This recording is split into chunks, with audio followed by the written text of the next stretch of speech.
2021, glorifier notre Seigneur en reconnaissance de ce qu'il a fait de notre vie. Nous rappelons à nous tous d'éteindre nos portables, sinon les mettre en mode vibreur. Nous rappelons toujours la routine, d'éviter la routine, c'est-à-dire regardons nos téléphones. Juste quand vous dites que j'ai l'habitude, c'est le jour où tu as oublié. Regardons les téléphones, soyons-en sûrs que c'est vraiment à l'arrêt. Après, nous allons commencer par un cantique d'ensemble pour lequel nous demandons le papa dirigeant de passer devant pour la circonstance. Et Maman Maya passera ensuite pour la prière. Ukatira mukimwana kya Mesia Sibazambi ukatira mukimwana kya me Teka mese salu kyangu zanzambi Sibazambi ukatira mukimwana kya me Teka mese salu kyangu zanzambi Tusaya mukeleka mukeleka Tusakile salu kyanzambi mukeleka Ezambi manita fuluka Fufukyame munzanya moyo Kewakyanzayani Fufukyame munzanya moyo Kemuatwazabo Ngatukosoba wakyanzayani Tusadile salu kyanzambi mukeleka Mukeleka Mukeleka Tusadile salu kyanzambi mukeleka Enzayambi manikwa furuka Ngeye kwame mberu kwangwa Wena bosomono Ngamuzeye fulu Muvangwa Wena bosomono Ngamuzeye fulu Singa kwena Tusalile salu kyanzambi mukeleka Mukeleka Mukeleka Tusalile salu kyanzambi mukeleka Enzayambi manitwa furuka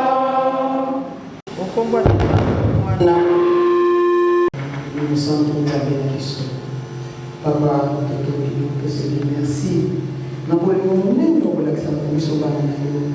Ça fait que nous sauver, nous sauver nous. Donc on essaie de sortir pour le. Pour le salut, nous avons la mission. Attends, nous sommes. On y a pas pour nous salut pour s'en jouer là. Pour salut là, pour nous avons la mission. Pour nous, Papa.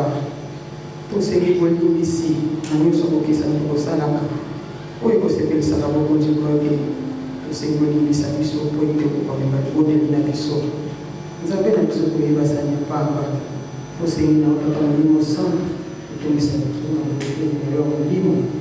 Et puis ça mission de nous qui vient, bien que nous ici, car nous venons de qui s'en est dans les Papa. Pour nous dire que pas une nous avons la mission que ça mission. Sinon, nous tomons en ligne, pour être de cause en ligne. Pour écouter comme nous avons dit, nous sommes. Papa, quand nous sommes là, nous avons éveillé, nous avons mis au hôpital. Nous avons voulu que nous soyons passés à Nengue, nous avons quitté pour nous envoyer ici à Oyo. Nous, Papa, quand nous sommes là, nous ne pouvons pas nous avancer là, nous sommes concentrés là, nous sommes Baya, nous sommes pour nous centre là. Nous avons une mission partout, tant qu'on va y aller, nous avons essayé d'attaquer. Pour la commission, pour la personne qui va y aller, nous sommes dans la minute, nous avons attaqué la mission dans la Oyo. Papa, nous sommes ici, papa, nous sommes ici, partout, parce que nous avons une bête, tant qu'on va y aller, papa, nous sommes trouvé sa mission de part, la mission de la mission de la minute. Et bien, le programme, c'est un programme tout ce qui est en haut, papa, tel nous sommes. Il y a un peu de temps, sa mission qui est en haut. Papa, você tem uma coluna aí, uma aí, mas eu penso que isso está ainda aí, usa bem isso. Isso vem com o yoga, papa. Como ela chama do yamolimo, do yoga do saída, vou comprar isso para os outros, sabe? Bem a manzambi, isso tô bem a barra, que minha não do sim, não dá lugar para isso para todo, bem Deus é do mundo isso, não comprar do mensagem, tudo está uma santo, você me dá Amém. Au nom du Père, du Fils et du Saint-Esprit, nous allons prendre nos Bibles pour lire les premiers textes de notre message d'aujourd'hui.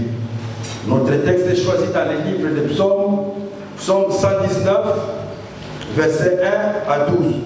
Ils sont heureux ceux qui sont intègres dans leur voie, qui marchent selon la loi de l'Éternel.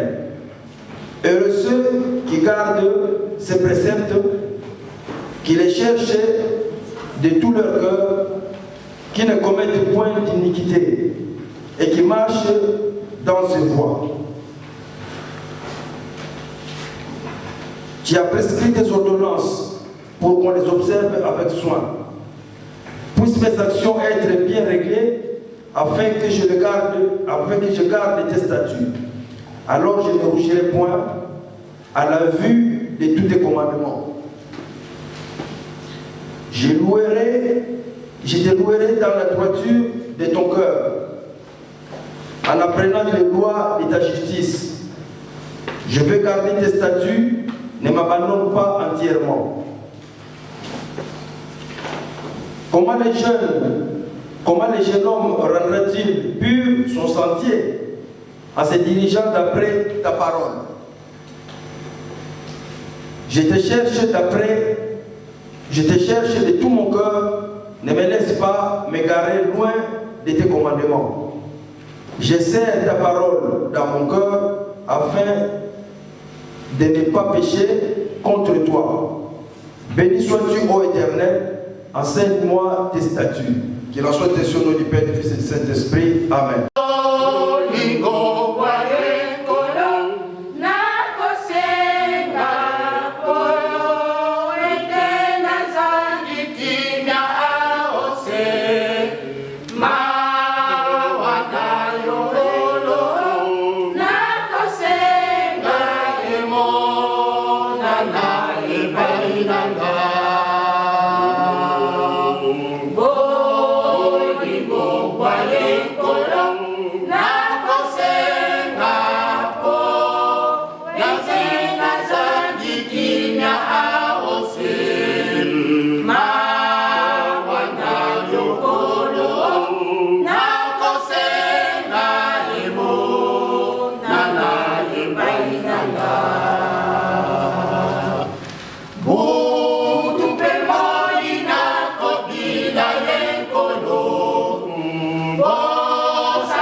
Bo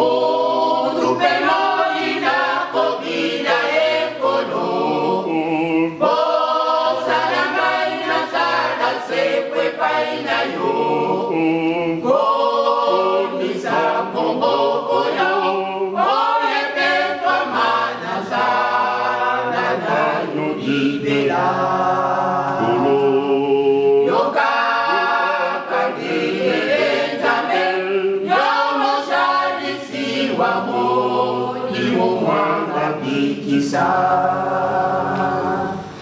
butu bemo ina kobila rekolo bosana mai na jala sekwe paina yo komisa gomboko yo olepe famana za nana yo libera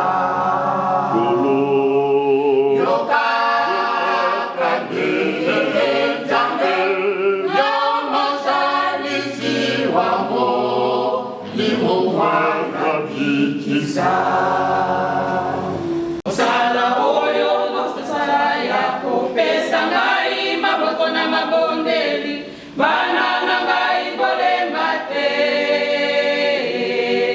Osala oyo nakotisela kibimo na lutendele bokomisa na suka ndenge toyokana na bino.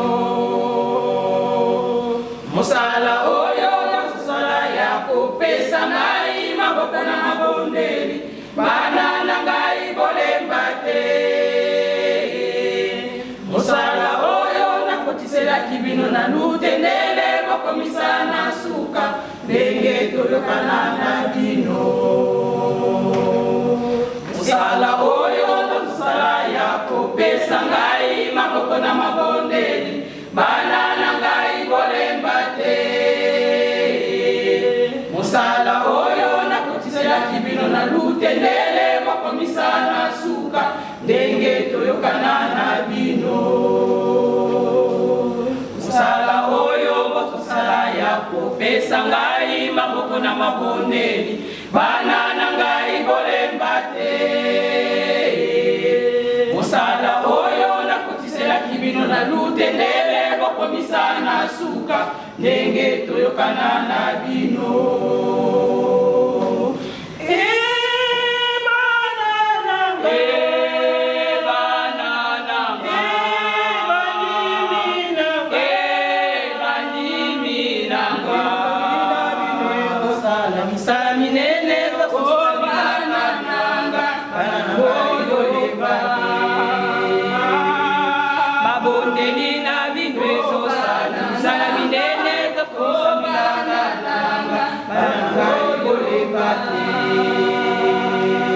Mabondeli na bidwezo sala sala minene kokisa bilaka nyanga bananga ibole bate.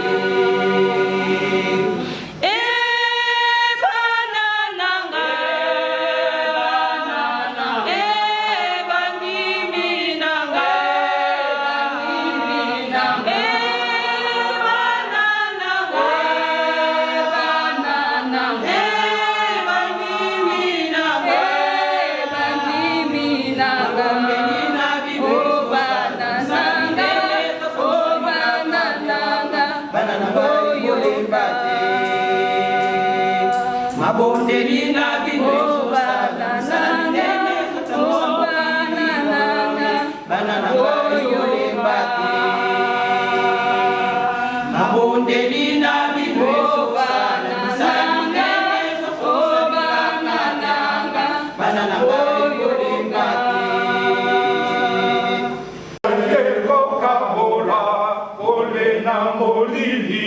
Andimi yakimangimi tango ekokie mabeba malamu mayebana solo kimia epesa mapapo na mibasepera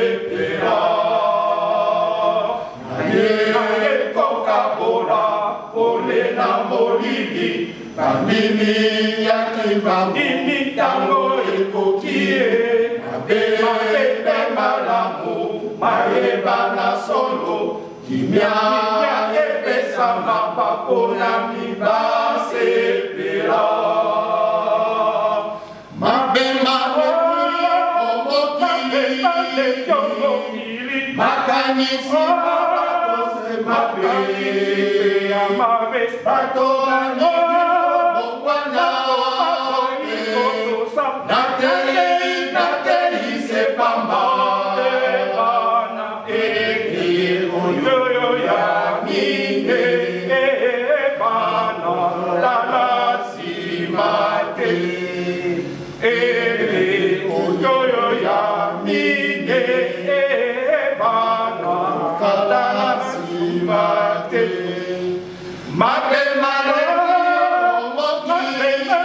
omokiri makanisi mabatose mabe bato balingi kobongwana nateri sepamba ege oyoyo ya mine bana kalasimate ege oyoyo ya mine bana kalasimate.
Nous allons lire les 10 commandements dans le livre de Moïse,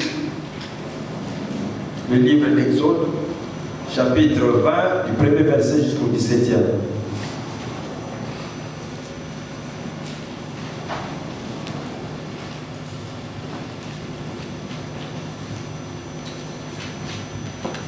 Nous allons lire au nom du Père, du Fils et du Saint-Esprit. Alors Dieu prononça toutes ces paroles en disant: Je suis l'Éternel, ton Dieu, qui t'a fait sortir du pays d'Égypte, de la maison des servitudes. Tu n'auras pas d'autre Dieu devant ma face. Tu ne te feras point d'image taillée, des représentations quelconques des choses qui sont en haut dans les cieux, qui sont en bas sur la terre et qui sont dans les eaux plus bas que la terre. Tu ne te prosterneras point devant elle et tu ne serviras point, car moi, l'Éternel, ton Dieu, je suis un Dieu jaloux qui punit l'iniquité des pères sur les enfants jusqu'à la 3e et à la 4e génération de ceux qui me haïssent, et qui fait miséricorde jusqu'à 1000 générations à ceux qui m'aiment et qui gardent mes commandements. Tu ne prendras point le nom de l'Éternel ton Dieu en vain, car l'Éternel ne laissera point impuni celui qui prendra son nom en vain. Souviens-toi des jours du repos pour les sanctifier.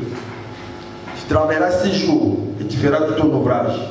Mais le 7e jour est le jour du repos de l'Éternel, ton Dieu. Tu ne feras aucun ouvrage, ni toi, ton fils, ni ton fils, ni ta fille, ni ton serviteur, ni ta servante, ni ton bétail, ni l'étranger qui est dans tes portes. Car en 6 jours, l'Éternel a fait les cieux, la terre et la mer, et tout ce qui est contenu, et il s'est reposé le 7e jour. C'est pourquoi l'Éternel a béni le jour que ton Dieu te donne. Tu ne tueras point, tu ne commettras point d'adultère, tu ne dérogeras point, tu ne porteras point de faux témoignages contre ton prochain. Tu ne convoiteras point la maison de ton prochain, tu ne convoiteras point la femme de ton prochain, ni son serviteur, ni sa servante, ni son bœuf, ni son âme, ni aucune chose qui appartienne à ton prochain. C'est la chose sur le Père, Fils et Saint-Esprit. Amen. Amen.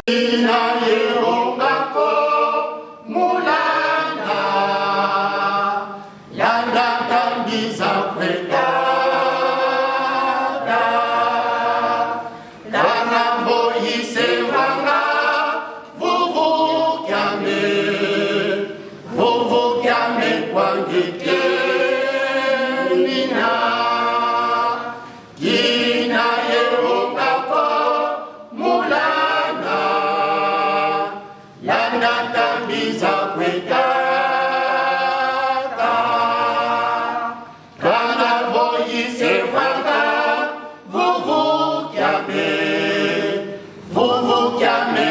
ngeke nina landa ilandanga landa ilandanga landa ilandanga yavuluzwa mwelame landa ilandanga landa ilandanga landa ilandanga yavuluzwa mwelame kanavo basi kanavo wete bono kete ilandanga kanavo wete bono kete ilandanga landa ilandanga landa ilandanga landa ilandanga yavuluzwa mwelame landa ilandanga landa ilandanga landa ilandanga yavuluzwa mwelame landa ilandanga landa ilandanga landa ilandanga yavuluzwa mwelame kanavo basi kanavo kese onogeye ilandanga kanavo wete onogeye ilandanga landa ilandanga landa ilandanga landa ilandanga yavuluzwa mwelame landa ilandanga landa ilandanga landa ilandanga yavuluzwa mwelame kanavo basi kanavo kese onogeye ilandanga kanavo wete onogeye ilandanga landa ilandanga landa ilandanga landa ilandanga yavuluzwa mwelame landa ilandanga landa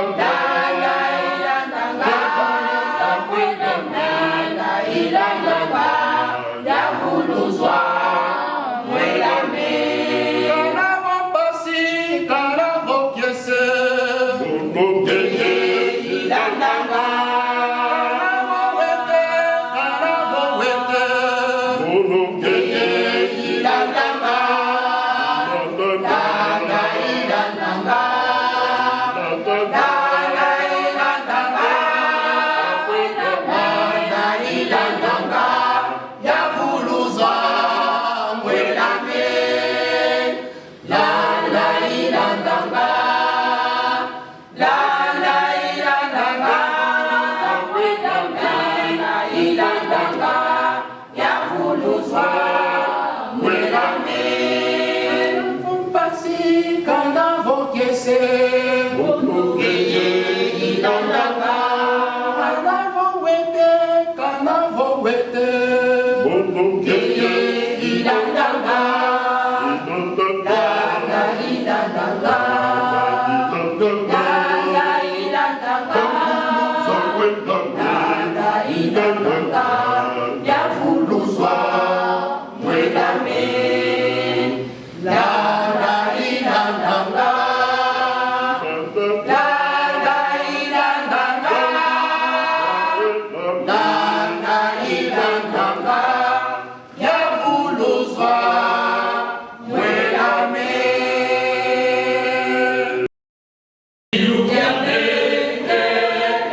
pasi ya nunga muvitezi ilubyame tumbazame ilubyame kwange yese isikangabyo ilubyame ibungi otanini amwelame tanina pasi ya nunga muvitezi ibungi otanini amwelame pasi ya nunga muvitezi ilubyame tumbazame ilubyame kwange yese isikangabyo ilubyame ibungi otanini amwelame pasi ya nunga muvitezi ibungi otanini amwelame utanina pasi ya nunga muvitezi fukamele tatadisanzambeme getindilo wangefuma mwelame utanina pasi ya unukisa vitezi banza Adiyovyame nyafazoni utanina pasi ya unukisa vitezi banza pasi ya kemba mukemba kuu fukamele getindilo wangefuma mwelame utanina pasi ya unukisa vitezi banza tatumyame nyafazoni utanina pasi ya unukisa vitezi banza pasi ya kemba mukemba kuu utanina pasi ya unukisa vitezi banza pasi ya kemba mukemba fukamele batadisatanyame getindilo wangefuma mwelame utanina pasi ya unukisa vitezi banza tatumyame nyafazoni utanina pasi ya unukisa vitezi banza pasi ya kemba mukemba kuu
Papa, tozongisi merci mingi. Pamba tozali nzambe ya bolingo. Nzambe ya mawa papa. Obateli biso papa, semaine mobimba ntina mokolo lelo. Tosangani biso nyonso awa papa. Kuna eloko moko kaka papa. Osanjola yo, obelela yo. Pamba te oyo ozali nzambe wa mokili oyo. Ozali mokeli wa biso. Esengeli na biso nyonso papa. Dimanche tomipesa epa na yo nzambe. Na mibale papa ya solo tozali bana. Tozali ba créature na yo nzambe. Makambo ebele oyo tosalaka papa inconsciemment na consciemment oyo eza mabe liboso na yo. Yango wana nzambe wa biso yokela biso mawa. Yoka kolela na yo na biso nzambe. Na biso moko tokoka te nzambe. Soki yo te nani nzambe wa biso papa simongi mokiangani. Tokokimela wapi kaka liboso na yo. Mai nyonso oyo toza nango mposa na mai nyonso ezokotungisa biso butumba oyo oyebi. Kasi avant toya epa na yo tosenga epa na yo esengeli na biso tose préparer tozala prêt spirituellement. Esengeli tolanda yo na solo. Yango wana papa oyo toza nango te papa opesa biso obakisa biso obongola biso lolenge yo olingaka po tosalela yo na solo nzambe. Bana mingi bana na yo mingi baye te na mokolo na lelo. Baempêchement bamaladi makambo ebele papa. Kasi nzambe ya biso zala na bango mpe. Biso awa nde tozali totondi na makambo ebele oyo ezokotungisa biso nzambe spirituellement na physiquement. Ya solo papa simongi mokiangani. Bamaladi nyonso oyo papa ezokotambola na mokili mobimba papa ezali ya yo te. Kasi nzambe yo olobi soki tosengi kimia avant esengeli na biso tobongwama papa. Kasi soki nzoto maladi soki tozali na nzoto maladi tokosala ndenge nini nzambe. Bikisa biso na maladi nyonso oyo etondaka ti na nzoto na biso. Epai tozali na problème yopesa solution papa. Mokili ningani ya solo. Kasi mokili oyo ezali ya yo. Tokolakisa yo yango te papa. Kasi tosengi na yo nzambe kimia ezalaka ti na nzoto na biso mpe molimo na biso. Guide biso bisika nyonso tokozala papa. Bisika nyonso tozali tokendaka papa. Ozala na biso. Makanisi na biso ezala orienté na yo papa. Otozali papa yo pesa biso sagesse, discernement papa. Toyoka yo pe totosa yo nzambe. Kotika moyini satana te ya koperturbe biso, aya kodistraire biso. Makambo oyo ezoya papa, misusu toyebi misusu toyebi te. Kasi tosengi na yo simba biso. Simba biso nzambe wa biso. Ata na eloko moko tosali liboso na yo ya kitoko kanisela biso nzambe. Sans yo tozali eloko moko te papa na mokili oyo. Les 4 coins du monde totiango na maboko na yo. Moko na biso papa oyo oyebi baposa na biso. Kasi papa yokela biso mawa. Yokela biso mawa papa mawa na yo tozokosenga na nga oyo po obikisa biso papa. Po osimba biso tina suka papa. Mokolo oyo elaka na yo ekokokisama papa bilaka na yo. Asisi bongo okombo na yo tata mwana mpe tata molimo mosantu.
Papa, posons ici ma tombe de veille, n'a pas monté au qui se sont connus, quand tu n'as pas ce monde, papa. Puis au comme si soit mon collègue, et toi, tu m'as dit, non, on a oublié ça. Comment on a eu ça? J'ai tout ça, pour ça, le message. Nous avons un gars qui a totalement la guinée au monde. Yo, pour les gars, tu as pour ce monde. Vous savez qu'il y a des gens qui vont continuer à nous amener à l'issue. Si tu as été au limite à l'issue, limite à l'issue, papa, nous revenons sur mon vie de ça. Parce que si tu as besoin de ton temps de service, mon papa, car nous savons que nous sommes papa, nous avons tous les cas ainsi que papa. Mingi, tous les gens là, par exemple, on va passer un dingue. Ma proche, ma biso. Puis ma famille, ma biso, mingi, va aller dans la passe, papa. Si tu as été au PC, papa, nini tokoloba mpe tokosembola ozali koyeba nzambe nyonso oyo ezali koleka kati na mokili nzambe oyo oyebi yango papa tika tobongisela biso nzambe na biso kimia oyo ayo tosengi ezala kati na mokili mobimba kongo kinshasa koma molambelambasa afrika amerika eropa pasi nyonso ayi totiki maboko na nzambe opesa kimia oyo elingi yo kaka nzambe yango nde ekokisa makasi oyo moto papa tika tobebisa yango kimia oyo ayo tosengi kati na mokolo soka tosala mobimba wangepwizidi dokuiza watufulusa evuluzi wangepwizidi dokuiza watufulusa malumengi matuzuri mawozongekezemo nginayo makasiko entrapapa kwandayena nyuyoyo ufu nginayo makasiko entrapapa kwandayena. Tata Nzambe Kolo Yesu Papa Sifokimbawe Tata Kisorokele Tata Lialungana Tata Lengenda Mutima Tata Simokimba Mutiangani tango oyo yango tolelelaka pasi ya banzoto na biso pasi ya mokili mobimba pasi na lingomba papa tango osalaka lingomba na yo boyokanaka na bakolo mokili bakota na lingomba basala mosala bakota na lingomba bazwa bokonzi ndenge moko na leta bopesaka bango mbula kama papa mbula kama sekokani tosenga wa bolimbisi na tina ya Adam na Eve pambate pasi na biso ebandelaka wa embula kama opesaki mpe sekoki kasi papa pasi na mesili te tomona pambate tomona maladi oyo ezali chronique na banzoto ya bato o satana tia nanu elongwe te bana na yo o bakanga bango mabota nanu baboti te bana na yo o bakanga bango mabala te nanu babali te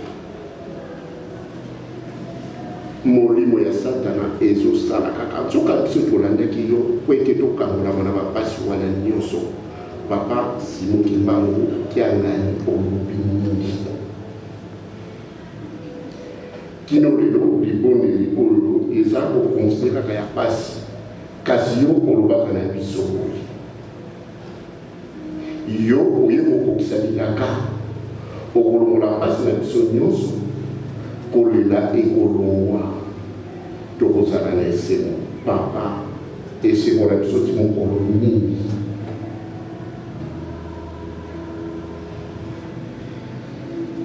eza mpona kozanga kondima te tondimelaka ya solo kasi nde na ntina mpasi oyo eleki na banzoto na biso biso moto osalaka mosala na yo epo tosala mosala ngo nzoto moki esalaka ngo molimo te kasi na kati na nzoto molimo ebombami na kati papa nzoto na biso na pasi kaka tosalela mosala na loko nakolelaka ntango nyonso ya solo bongisa kutolelaka mbula na mbula malamu kolongola biso na pasi tosengi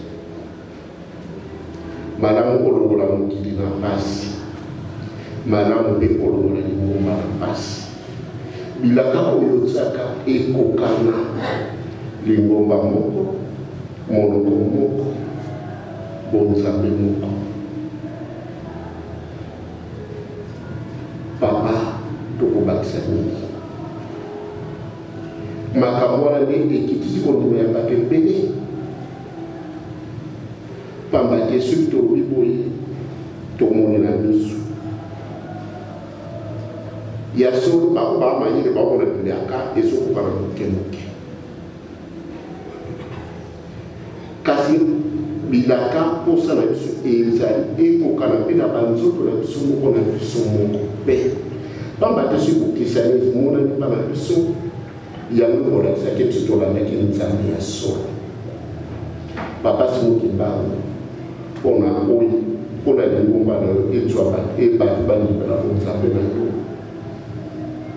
olakisaki bikamwa bibembe elamolaki bakufu miso bamonaki bibonso batambolaki makambo ya ndenge na ndenge osalaka yango wana nde bato balandelaki yo papa lelo lobi nini papa lelo lobi nini mokili mpe bamemi na ndenge na ndenge komi mokili ekomi na poto papa ate oza makasi ndenge nini otambola likolo poto te tozolila kaka mokemoke satana tie basoda na bisika nyonso bokangani nyonso ya nzela atie bato na ye bakompromiso okokima ye boyebaki ezelo kako ozonga boyebaki ezelo papa alongola biso na pasi toloba mikolo nyonso zwa mokili na yo longola satana pamba te ye apetaki toloki nzambe na likolo ye na se me ntango na ye sisili papa lakisa bato ke mokili oyo ezali ya yo tambusa mokili na yo medi olingi kotisa mibeko na yo biso toza na somo ya mibeko na yo te pamba te biso tozaka mokolo kati na mai tokoyoka pasi me tokoyoka pasi mingi nde mayele ya satana tolobaka na bokonzi na ye longolela biso na mokili mayele ne longola makasi na mpe longola biso toza na posa ya kimia ya yo tata nzambe posa na biso ezali toloba mingi oyo tolobi yo moni mpe oyoki oyo tolobi te yo mpe omoni oyebi posa ya mwana no moko moko bongisani ekolokola bino ezali na ndenge ya kosabana na yo ezali oyo malamu oyo komema mpona kotunga te oyo tosingama na elimisa biso oyo tozali kosenga na ebakisela biso ndenge bolingo mpe bango ezali tata mwana mpe tata molimo sango tosengelaka nyonso amen.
du Père, du Fils et du Saint-Esprit. Dieu notre Père, Jésus-Christ notre Sauveur, parce que qui m'a gagné Dieu le Saint-Esprit. Nous vous rendons grâce en ce jour de dimanche. Vous nous avez manifesté la volonté de chacun de nous pour nous rendre à cet endroit de culte et glorifier votre nom. Nous vous disons merci. Mais nous sommes pleins de péchés, nous trébuchons dans nos conduites de tous les jours. Nous vous disons pardon, ne nous tenez pas rigueur de nos péchés. Pardonne-nous, sanctifie-nous pour que nous soyons à votre service maintenant et à jamais. Seigneur, nous présentons toute la communauté entre vos mains. Nos diacres et diaconesses sont passés parmi eux. Ceux qui ont eu le moyen ont pu servir. Beaucoup ont eu la volonté, mais n'avaient pas de moyens. Nous demandons, Seigneur, de bénir ceux qui ont pu donner et de bénir également ceux qui n'ont pas pu, pour que la prochaine fois qu'ils soient ensemble avec nous. Vous ne vous servez pas de la monnaie, mais nous nous en servons pour bâtir votre Église. Seigneur, bénis-nous pour que nous puissions atteindre les objectifs que vous nous fixez. Donne la paix dans notre paroisse. Manifeste votre amour parmi nous pour que cela puisse rayonner et que votre gloire soit manifestée parmi nous. Seigneur, vous le demandons au nom du Père, du Fils et du Saint-Esprit. Amen. Amen.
ngai na bonami awa nazali kaka motu natonda na mikolo ya mokili nzambe na bandimisa ngai petolanga kasi lata ngai mpo ete maso na koloba awa ezala ya ngai te ute epai na yo ngai nazalaka instrument.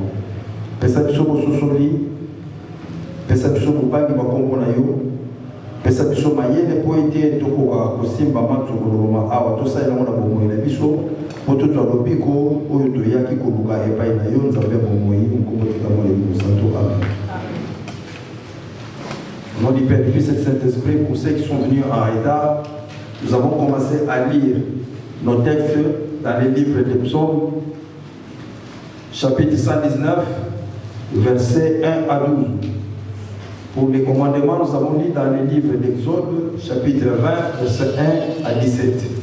Et présentement, les textes de méditation est choisi dans les livres de Genèse, chapitre 2, versets 16 à 17. Et notre thème d'aujourd'hui sont les commandements. Au nom du Père, du Fils et du Saint-Esprit, cher papa, chère maman, nous avons lu notre texte des psaumes. Je n'y reviendrai pas, mais je vous fais remarquer que dans ce texte-là, si long qu'il a été, il ne s'est agi que de commandements. Nous demandons à notre Seigneur de nous donner la prédisposition de l'Esprit pour que nous soyons en mesure de tenir ces commandements, de suivre et de respecter, pour l'assurer tout au long de notre vie de tous les jours. Quand nous allons dans le livre d'Exode, on nous parle des commandements. Parce que Dieu ayant constaté la marche des hommes, la vie des hommes sur terre, en a fait le résumé. Nous commettons plusieurs iniquités, mais lui les a résumés en ces 10 commandements qui constituent le socle. Et ces 10 commandements, ils nous sont rappelés à chaque fois que nous nous retrouvons, pour que cela imprègne notre esprit, imprègne notre mémoire, imprègne notre raisonnement. Pour que cela nous revienne à chaque fois que nous devons commettre un acte, à chaque fois que nous voulons commettre un acte, que ces commandements nous reviennent à l'esprit, pour pouvoir comparer ce que nous voulons faire aux commandements et savoir si c'est conforme aux prescriptions de Dieu, notre Créateur.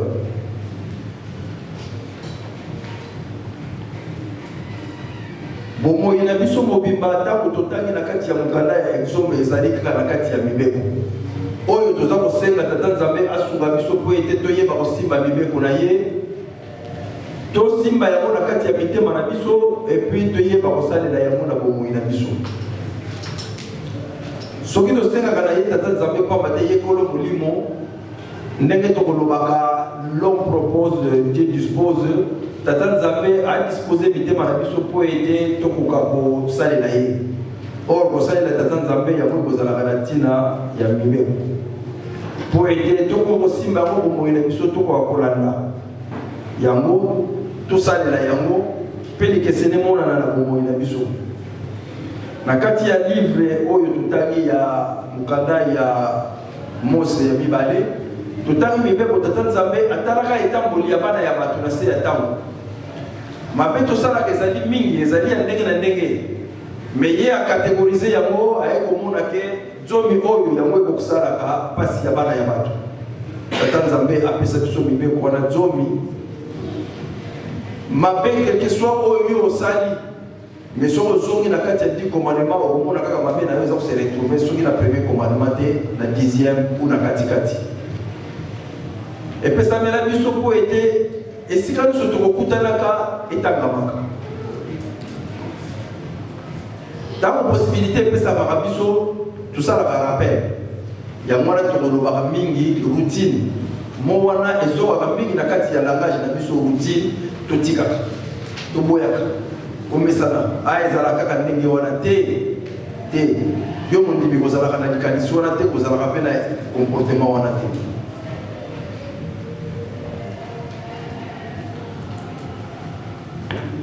Na ntango ya kala programme ya liturgie na oyo balingaka liboso bamonaka ndenge eza liboso nanga awa na baoyo bayebi te ntango moto alekaka liboso awa mpona koteya ozala na programme tolandaka ekomama mais soki okompare liturgie ya ntango ya kala na ya sikoyo ezali ya kokesana. La liturgie a sikoyo différence ya munene ya mike importe peu. Différence ya munene c'est que epai nyonso tokutani bakotanga mokanda wa Nzambe commandement ekoma kotanga matambo nyonso. Mama mikala ntango akozwaka maloba c'est-à-dire prière oye maloba na ezalaka losambo mama mikala soki azwi losambo fozala vraiment patient fozala amolai na kati ya losambo na ye mama mikala aloba na biso soki tomoni mibeko ekomi kotangamaka ntango nyonso mikolo nyonso bisika nyonso toyeba ke tokomi na ntango ya suka me tata Nzambe asepelaka te molimo ya moto ebunga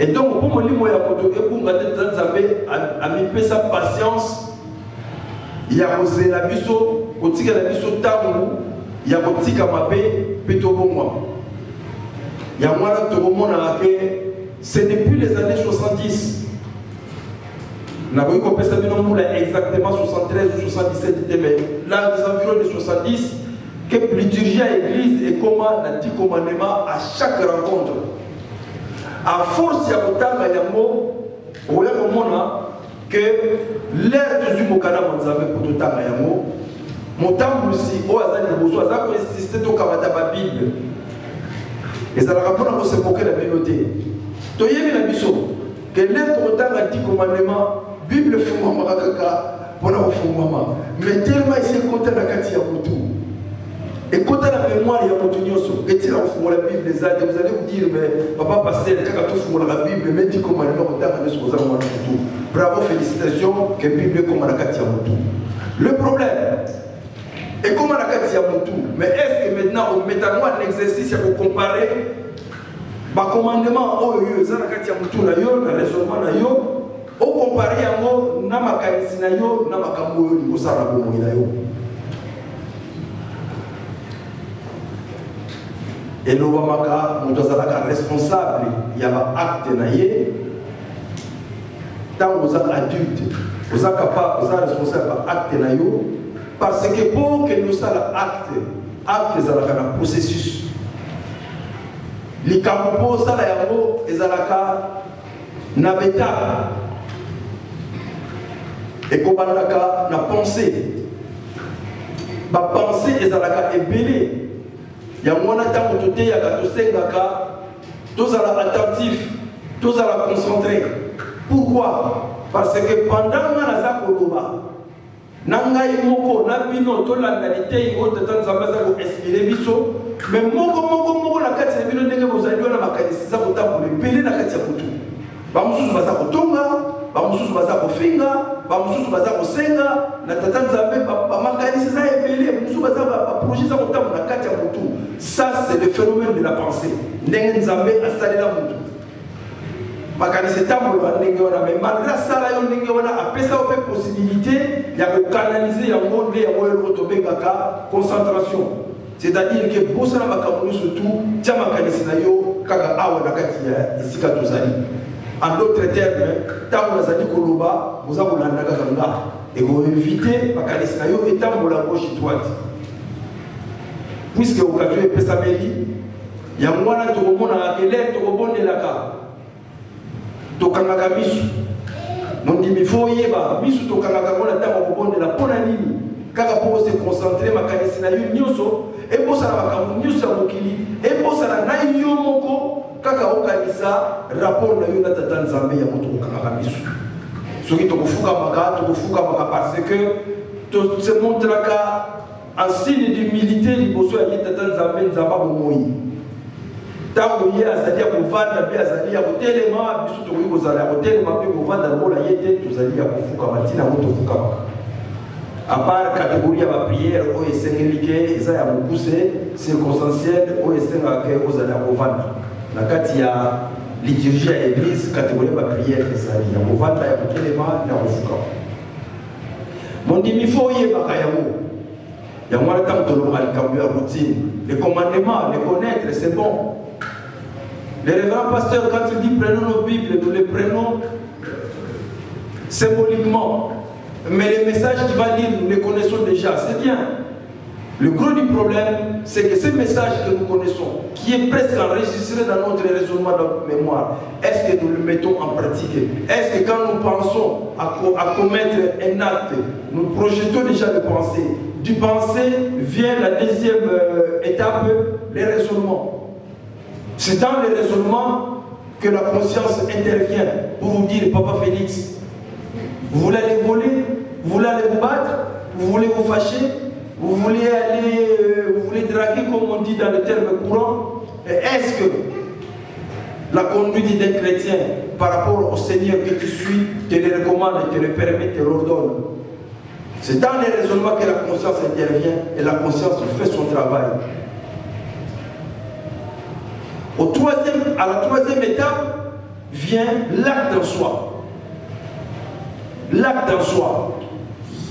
Vous avez eu la pensée, vous avez eu la réflexion, les raisonnements, vous avez comparé les commandements et votre conscience vous a guidé, vous a interpellé comme on dit, mais au final vous allez poser l'acte ou vous n'allez pas le poser. Parce qu'il n'y a pas que le mal, hein, les biens aussi. Dans le même processus, un acte qui est bon, vous allez le poser, vous n'allez pas le poser. Un acte qui est mauvais, vous allez le poser, vous n'allez pas le poser. Nous avons l'habitude de dire toujours, oui, c'est pas moi, c'est Satan qui m'a trompé.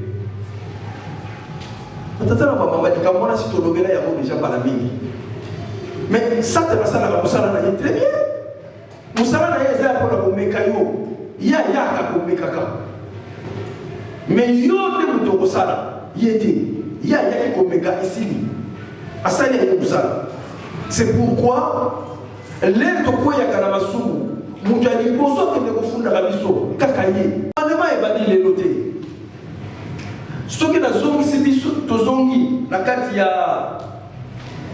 psaume 119 totangi 1 à 12 il y a un verset et ça dit que je ne rougirai pas sur le commandement.